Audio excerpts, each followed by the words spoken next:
Grand Ole Opry, one of the longest live and most popular showcases for Western music, begins broadcasting live from Nashville, Tennessee on November 28, 1925. Today is November 28, 2023, and I would like to bring you this day in history.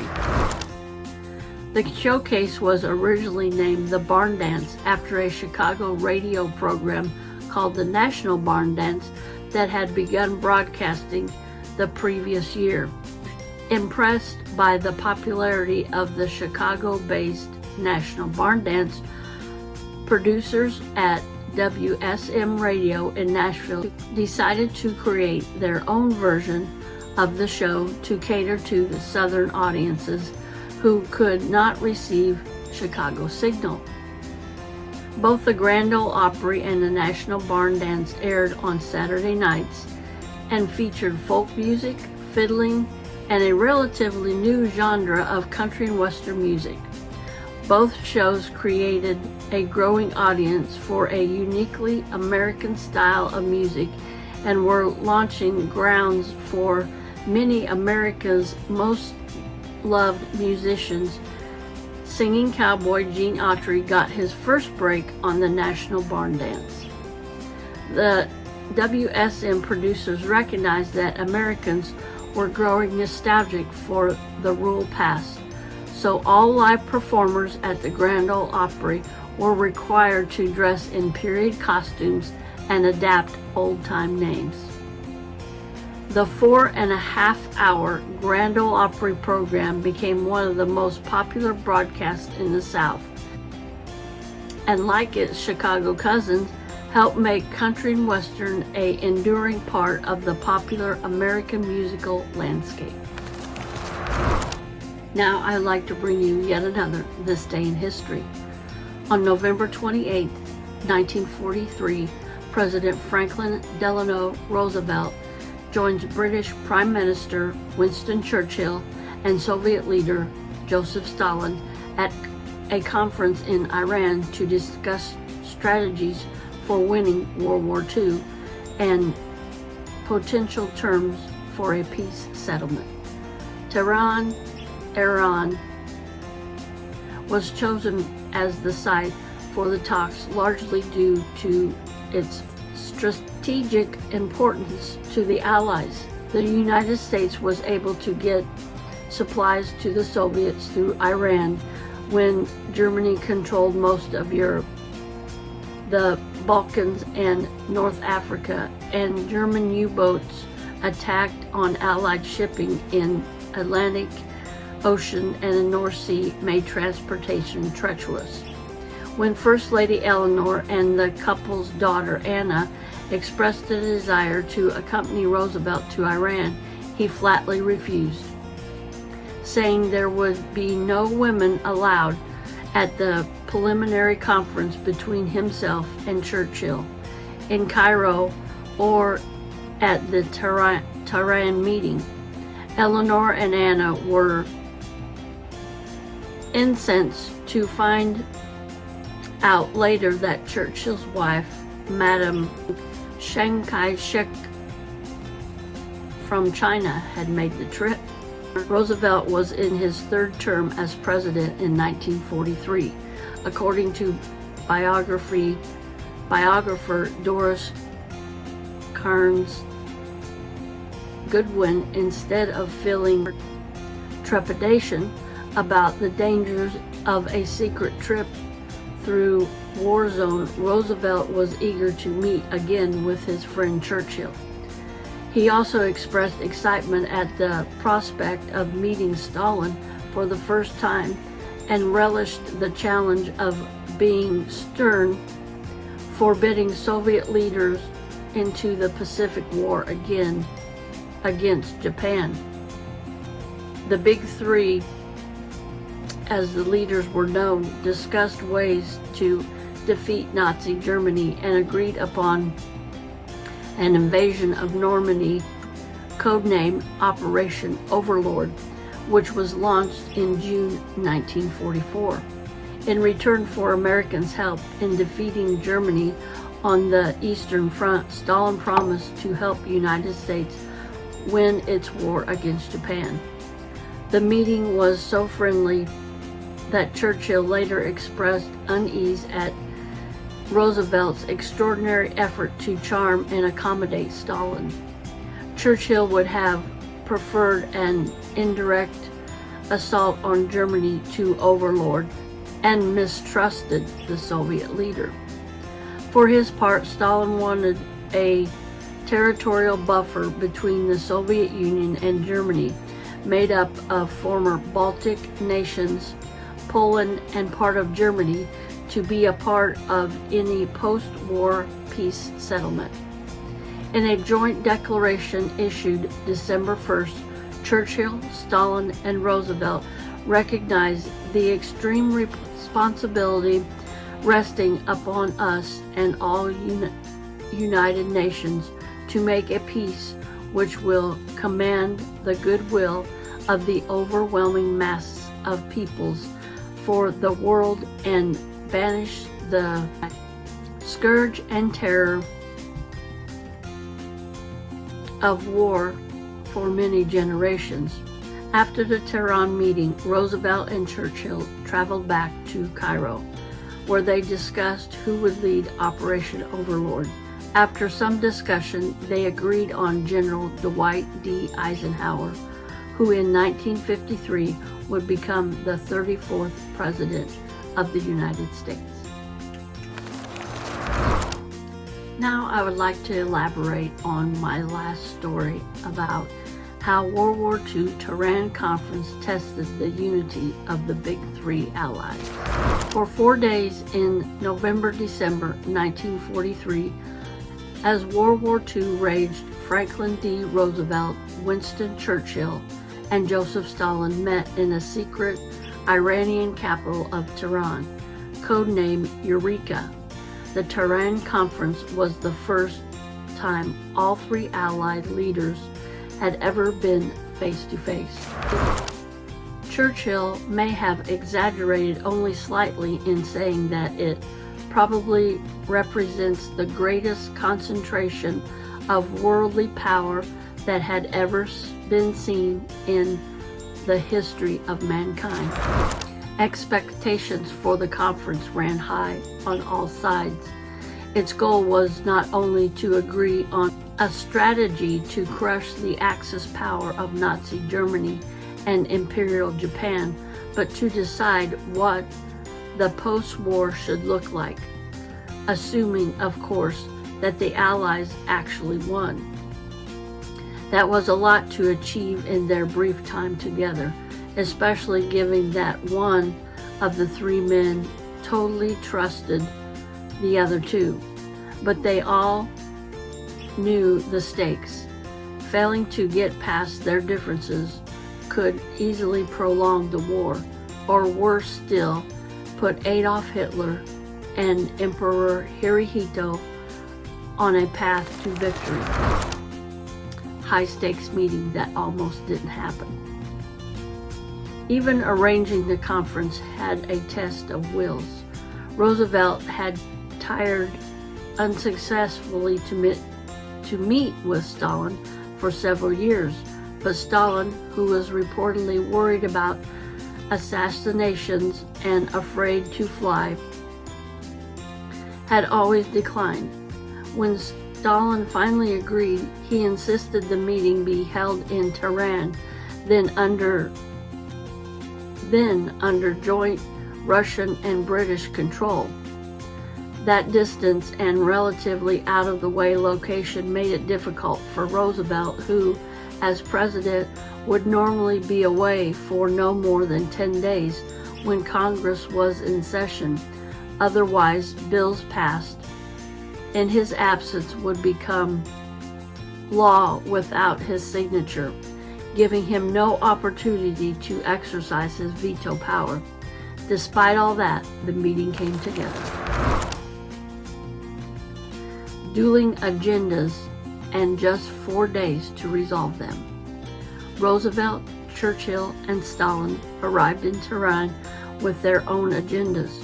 While they were united in their desire to defeat Germany and set the world on a new course, they differed sharply about how to go about it. Ironically, it was Roosevelt and Churchill, often portrayed as best buddies, who were furthest apart. What Roosevelt wanted. At the top of President Roosevelt's agenda was firming up plans for Operation Overlord, a cross-channel invasion from England to northern France, better known today as D-Day.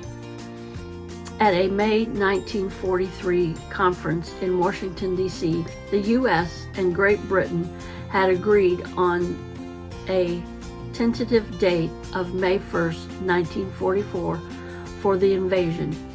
But by the time the Tehran Conference, there were signs that Churchill thought it could be put off, possibly into 1945. Roosevelt's top military advisors had long pressed for Overlord and knew that Stalin, who had been assured for several years in an invasion that was imminent, was losing patience. Most ominously, according to biographer Nigel Hamilton in War and Peace, FDR's Final Odyssey, 2019, there had already been rumors of serious peace fillers between Nazi Germany and Russia in August and September, leaving open the possibility that Stalin might simply abandon the Allies and cut a separate deal.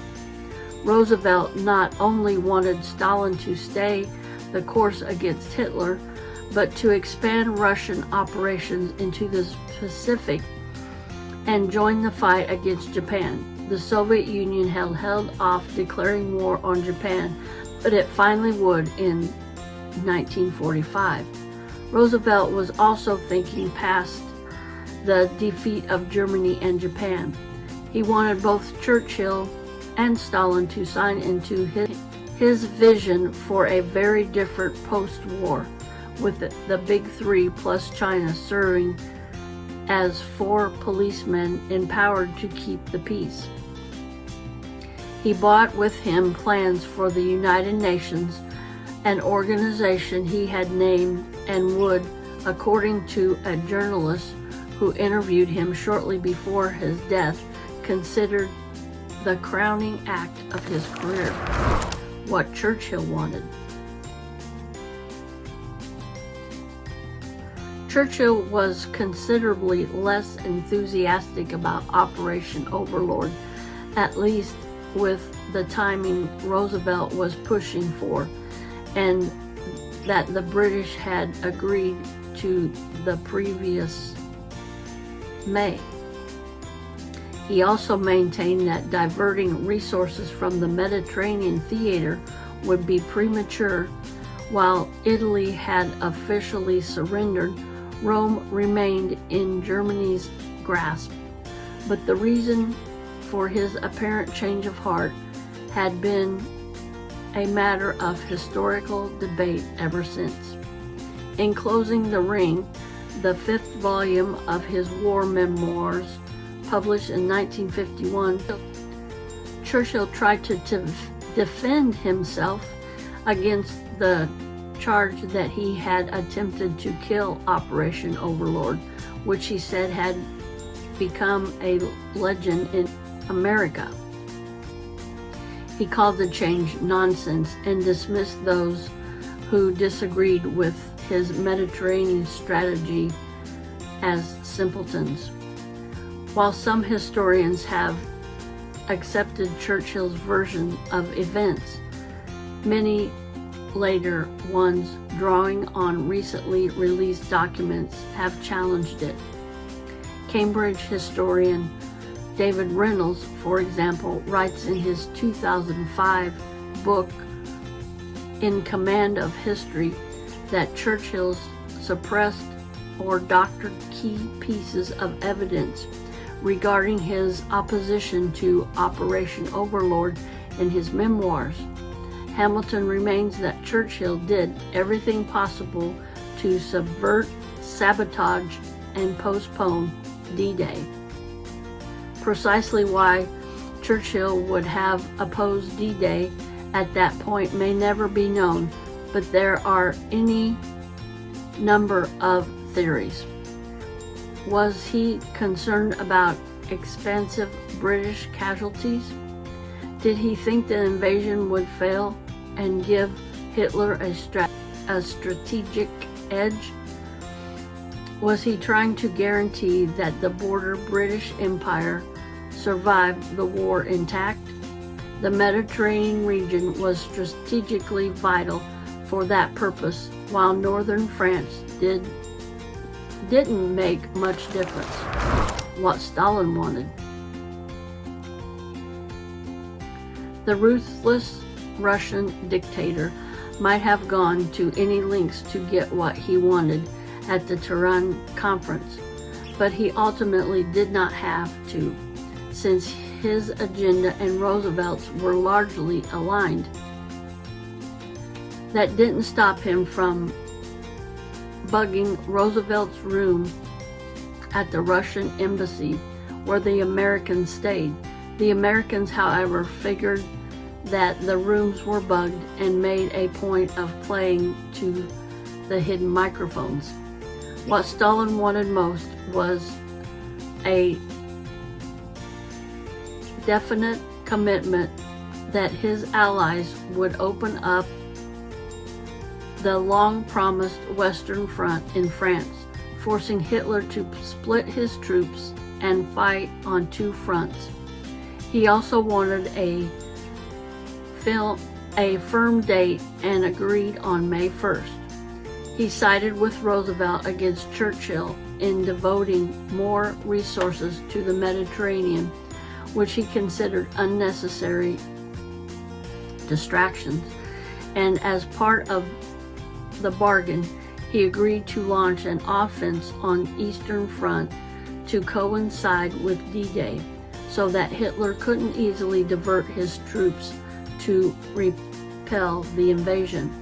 Churchill made several attempts to win Stalin over to his side, but the Russian dictator was unmoved. By the end of the conference, it was clear that the U.S. and the Soviets, both with far more troops than British, would have a greater say in the course of the war from then on. Who won in the end?